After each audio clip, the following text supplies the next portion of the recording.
कराची के कौमी और एक सूबाई असम्बली के हल्के पर एमके पाकिस्तान और ग्रैंड डेमोक्रेटिक अलायंस में मामलात तय पा गए हैं।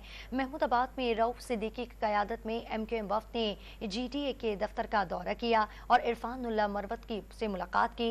एन 237 से एमक्यूएम के उम्मीदवार रऊफ सिद्दीकी ने PS 105 से GD उम्मीदवार इरफानुल्लाह मरवत की और कौमी असम्बली के लिए एक और GDA रऊफ सिद्दीकी की हिमायत का ऐलान कर दिया।